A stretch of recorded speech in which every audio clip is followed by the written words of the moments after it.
Why is the green screen not working correctly? I don't understand. I mean, it's not a green screen, obviously. I mean, it's just software, bro. I don't own a green screen. So what's Murkoff actually testing in the Outlast trials? So they're not testing obedience, they're not testing morality, and they're certainly not testing endurance. Because if they were, they wouldn't design a system where you die every 5 minutes, and that's just counterintuitive. So the trials are chaotic, unfair, and intentionally overwhelming. And somehow Murkoff calls it therapy? So today I thought I'd make a small video explaining what Murkoff is actually testing in the Outlast trials, because I understand for a new player it might be confusing. So I've got some bullet points on a paper right there on my monitor. I'm just gonna, yap about the game, and maybe you guys can enjoy it as much as I do and give me a sub or something. I don't know, dude. I just work here, dude. So officially, Murkoff is a pharmaceutical and research operation company. I don't know what that means. I mean, I just took it from the wiki. Unofficially, Murkoff is a company that, goes like, look, a human. Hi. I wonder how much he can take. They're not obsessed with bodies or anything like that. They're obsessed with minds, because that's where, who cares about physical strength? It's the mind that matters, dude. If you're smart, you can manipulate everyone, and that's basically what they want, right? That's basically what they want. You can now click off the video. All right, so basically they test and they want to influence, number 1, your control, number 2, your beliefs, and number 3, they want to influence you in a way that feels voluntary. They don't want someone who just follows orders blindly. They don't want someone that follows orders because they're scared or because they feel pressured to by society. They want someone who follows orders because they think it's reasonable and, because it's really what they believe in, quite honestly, which is arguably worse if you're gonna manipulate them and everything like that, but yeah. Okay, so why do the trials actually exist? Well, that's kind of a long story.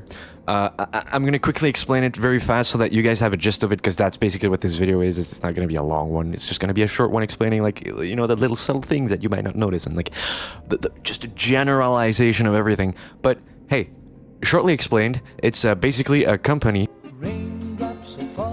Basically, you're a nobody. You, as you can see with this cinematic right here, you're just nobody. You're just a random homeless guy that just finds a pamphlet and you're like, you know what? I want a better society and maybe get some money out of it. I don't fucking know. Maybe come out of it smarter or something. And that's exactly why you join Murkoff. And then that's where they get you. That's where they get you. They got you right here. You're not a hero, you're not special, you're basically nobody, and that's exactly why Murkoff wants you. Because guess what? In order to manipulate someone and, in order to, like, create someone that really, that you want to manipulate, you need someone that is a blank canvas that has nothing to live for anymore. And I mean, you could do that with people that also have stuff to live for, but I mean, that wouldn't be as fun, right? So that's basically what Murkoff wants. They want you to be a nobody, so a blank canvas that they can, like, implant ideas into your mind and like fucking. So yeah, now that you know who they're actually looking for, I still haven't talked about what the fuck they're actually doing in the trials. So let me just explain a little bit. So basically, they're putting you through trials and whatnot that look like this. Yep. I know, dude. It's pretty fucked up. Wait. Yeah. It's pretty fucked up, I know. That has a reason why they're actually doing it. They're looking for a blank canvas, aka you, like I said before, and they want to traumatize you as much as they can. So with these trials over here, they're trying to send, like, subliminal messaging through your head, which makes you a fucking psychopath, and that they just want you to, do their bidding when you without you even noticing, because that's how they train you. They're shocking you to the core, and when you do bad, they're like, you're a bad boy, fuck you, but I still love you though, don't worry, next time you'll do better. And then when you do good, they're like, I love you, you're my best child. That leads me to my next point. Easterman, the big boss of the company. Again, I won't go into detail as to who he is, because I don't know, if I get enough likes, I might do another video where I explain who Easterman is and, like, how Murkoff Corporation got it, started and everything like that. But Easterman has a gigantic hard-on for a certain Austrian painter that you might know from like, I don't know, 60 years ago, something like that. And the reason why is he noticed that the man was small and ugly, and if he was in a room, nobody would notice him. But when he opens his mouth and when he started, talking, then people would actually follow him and do whatever he wants, basically, because he's so charismatic. And charismatic, that is the key word of today. Remember charismatic. Charisma is everything. That's basically the underlying, plot of the whole game. So Easterman is looking for subjects or people, I should say. Well, no, it's not people, because he doesn't really see them as people anymore. He sees them more as like this. Just like statistics. He's looking for people like that so that he can, so he takes like people in the trials and tries to like see if they're, silent leaders that are like our Austrian painter, which are like, they're generally quiet, but when they open their mouth, people will blindly follow them, and they could like overthrow a government or something like that. And that's exactly that's exactly what Murkoff wants at the end of the day. They trying to shock people to their core and traumatize them, so when they get released into the world, they can just wreak havoc on other, on enemies of the United States, which is basically everything. In very broad terms, that's basically the lore of the game. So yeah, Easterman is obsessed with charisma, authority, and the ability to shape belief. There we go. That's exactly what he's looking for. Of course, it's like a CIA organization, so they think like it's like an onion, and the way they think is like 20 layers deep inside of the onion. They're like, if belief can be engineered, why bother with speeches or ideology? Why not just bake it into their mind when they already know one? When we already traumatize them to the core in a way that they lose themselves. Then it's like it's like a computer chip that hasn't been coded yet. Then you can just, subconsciously like plant ideas into their minds, and then they become basically what you want them to become, and that's very scary. That's dangerous. And by the way, that whole idea comes from during the Cold War, when the game's set, by the way, during the Cold War, they were like building nukes and everything, and there was tension between like the Russians and the Chinese and the Vietnamese and everything like that, the enemies of the United States. And then the United States was like, wait a minute, why are we building weapons when the people are literally weapons? We can just brainwash them and then send them to the countries, and then they fuck everything up, and then we win, and no one knows it's us. So that's it. That's the game, basically. I mean, you can really click off the video now. I like to precise that during the whole game, they're constantly telling you that you need to retry, you need to be better, you need to do it over again, and they give you like stuff to defend yourself with, but it's not really defending yourself because you're still playing in the confines of, in their control, so they can still basically do whatever the fuck they want with you. And that's just like, by the way, and they call this therapy, and that's basically just also proves the point that they're just trying to bake an ideology in your mind. Repetition has been proven to like, well, of course, like if you're it's exactly the same point as studying. The more you read it, the more you're gonna remember it, even subconsciously. And that's what they're doing, but with like immoral ethics and fucking disgusting stuff. And the whole game as well, you get like gaslit by Easterman. That's always like in your head, because keep in mind, he's trying to create like a parasocial relationship with you of some kind. So he's always like, this is for your growth. I love you. You'll be better. Trust me. We will shape the world in a way that, I love you. Please text me back. I haven't heard from my children in 3 years. Sorry, but I'm gonna turn into a philosopher here because I wrote some notes and I just want to talk about them. Murkoff is trying to see if you'll accept a comforting narrative, even if your own experience inside of the trials says a completely different story. And if you can convince someone that harm is help, then what else can you code into someone, When you fail, you get rewarded, you get stamps, you can buy some funny clothes, you can customize your room, you can do a whole lot of stuff, and that's how they get you, man. That's how they get you. It's like the ding ding ding, the ding ding ding, the bell with the dog, and you give him like good shit, and the dog is like, woo, but except now it's like, wow, ding, ding, ding, and then the guy's like, oh, wait, hang on, maybe there's some deeper meaning inside of this, but it's not actually him, it's his subconscious, and then when he gets released, like, oh yeah, by the way, I forgot to mention something. The game is not like trying to kill you, even though this is literally the game. This thing like behind me that's in the game and just gonna try to kill you. But the whole point of the trials is he doesn't want you to die. He wants you to become a silent leader. The end goal for you is actually, you know, you getting released. What the game calls being reborn. Hey. Cause yeah, you're reborn, cause now you're like, you came in as a blank slate, now he painted like his little fucking twisted fucking motives inside of you, and now you go out and you're basically like a sleeper agent. The worst thing is, everything that has been talked about in the game is happening in real life, probably. You can look it up, like, there's a lot of lore in the game that actually happened in real life, and it's kind of... This game is like MK Ultra. It's literally in the files of the game. It's like a what if MK Ultra like continued, and it wasn't just like, who knows, maybe it did continue. Like, I don't know. Wait, stop. I just wanted to say thank you so much for taking the time out of your day to watch this video. I'm just being silly. I'm not actually reading a script. I just have some bullet points, like I said, and I'm just being goofy, and I'm sorry if it doesn't really make a lot of sense. I just wanted you to know that every feeling you feel is temporary, and do not take permanent actions for temporary problems, right? If you think no one's willing to listen to you, that is a lie that you are telling yourself, because there is definitely at least like 10 people trying to listen to you and help you. So if you ever feel bad in your skin, or you feel like your life isn't going the way you want to, I'm here for you. If you want to talk, a lot of people are here for you. All you have to do is realize that people love you. You are not alone, and you're gonna get through this, my man. Here.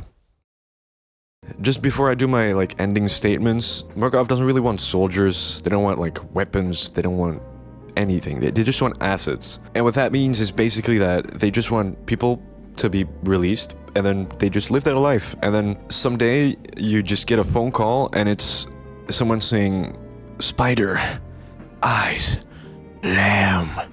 And then you lose complete control of yourself, and that's basically your sleeper agent activation sentence, and then you just start killing everyone around you. And that's what they want. They want to train you to become a sleeper agent and release you into the wild when they know that you are good enough to be like a leader, and everyone's gonna blindly follow you just because, you know, you heard 3 funny words, and overthrow like other governments and everything like that. And you can actually see this in, I think there's like 4 or 5 different endings in the game. There's this one, which you wake up in Cuba, and you've got blood everywhere. And then someone says the 3 funny words, and then you realize that you actually tried to kill like a Cuban politician, because in the 1960s, what this game is based on, the US actually had problems with Che Guevara or whatever. I don't know his name. I don't know who that is. And then there's this ending, which is in China, which is the one I got recently, which you just murdered a guy after having some intercourse with him with stuff, and the guy was actually part of the Chinese CIA, and he was building nukes or something. Like, you can see the images on the table right there. And then someone knocks on the door, and you open it, and then it's just like, Spider Eye Lamb, and then wow, fucking big jump scare. And then there's another ending, which is in Congo, which my country doesn't have a good history with Congo, where you're on your hands and knees being like, please don't kill me, please. And then some Congolese guy goes like, what does it mean? Spider Eye and Lamb. And then you see the fucking ghost walking, the ghost that like activates you, and then he's like, and then you just fucking black out, and when you wake up, everyone's fucking dead, and you get shot in the belly and you die. And then there's another ending where you're in a car like, and then there's a bomb strapped to your chest, and you blow up in Vietnam. But anyways, I digress. Those are the endings. I mean, not that that's important. I'm just telling you literally the lore of the game and what's happening. You're just living your life subconsciously, and then someday you just become a mass murdering murder machine, and yeah, that's basically what I want you to be. By the way, funny story. It's not actually that funny, but Outlast 2, the Noth guy, the guy that started the cult, this guy, yeah, he was a reagent like you in the game, and he actually became a leader. Like, he actually like convinced like thousands of people, like right there, to start a cult with him so he could try and overturn the government, except he didn't really overturn any governments. He just kind of made like his own little sex cult, which is weird because he's got like a village, and it's like STD village. Like, I'm not making this up, by the way. There's like a little STD village where people just get thrown into because they have STDs and they're gonna die. So I thought that was a funny little anecdote. Yeah, I mean that's basically, you know, that's basically the game. I could go on and on and on about like this guy, Mr. Franco, with his Lupera, with his which is basically a baby that hunts you. They're called XPOP, experimental population. They get them from somewhere, but hey, I won't talk about it because I may make another video about it. And then there's mommy right here, and then there's Dada actually over here. Everyone loves Dada. Give him a pistachio and a smooch when you see him, because he's actually really nice and he's just misunderstood. Oh, also something. There's also a thing that's completely like irrelevant that you don't really hear about in the game because it happens like way after. That's not true. There's another ending that I didn't talk about. It's the wall rider ending. So in Outlast 1, there's a wall rider, which is basically a ghost that gets controlled by... it's not a ghost, I think it's nanobots. It's explained in the lore, but basically it's like a ghostly figure that is fucking OP, to be honest. If he had real life levels, he would be level fucking like 20 million, can go through walls and shit and like rip people apart and stuff. It's really cool. But anyways, also the reagents, you in the game, if you're good enough, you can actually like, they can actually like kidnap you and put you into the cell to control Wall Rider if you're a good enough candidate. 90% of the candidates actually get shredded alive when they try to like do the weird like dream sequence so that to see if you can actually control the Wall Rider. There's actually like a really small percentage of people that actually, you know, end up making it to control the Wall Rider. And yeah, there's this one ending where you're a Wall Rider user, I mean, trying to be a Wall Rider user. So there you go. That's also like a side plot line that I'm not gonna go into today, but that's also like a reason why they're, you know, trying to like make you a leader and like empty your thoughts and opinions, and so that they can implant their own into yours and blah blah. And by the way, that's also why right here, that's what they say. Well, actually, it's right here. Our servants will obey us absolutely. They will kill for us and die for us because they will believe with absolute conviction that our goals are their own. This is why they say this at the end of the game. Yeah, they just say this, and it's relevant to what, like the last 20 minutes that I just explained it to you. How long's the video gonna be? Like 15 minutes? I don't know. I have no clue. So basically, you think that you're free, but actually you're not free. You're just completely mentally destroyed, and they created a glorified weapon out of you without actually being a weapon. You're just a sleeper agent. And maybe the therapy's been working for me too, because I've been also like a sleeper agent. I've been playing the game for 10 hours a day for, I don't know, like 3 weeks now, and I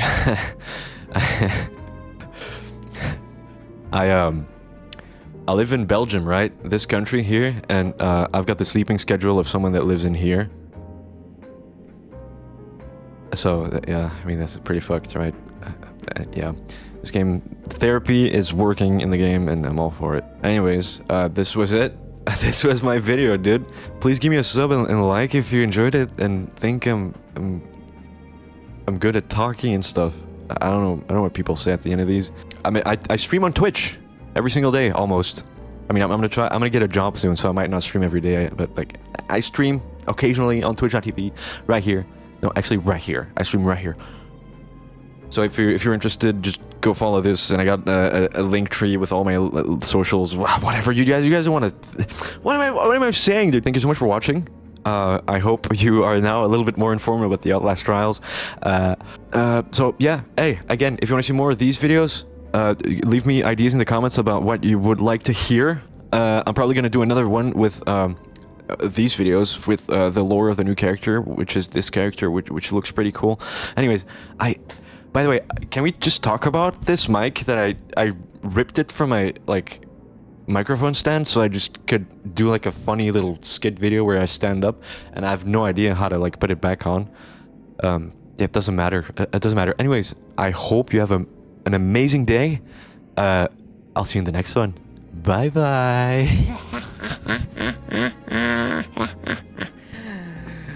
Don't buy my merch. Do not buy my merch. It's actually really bad.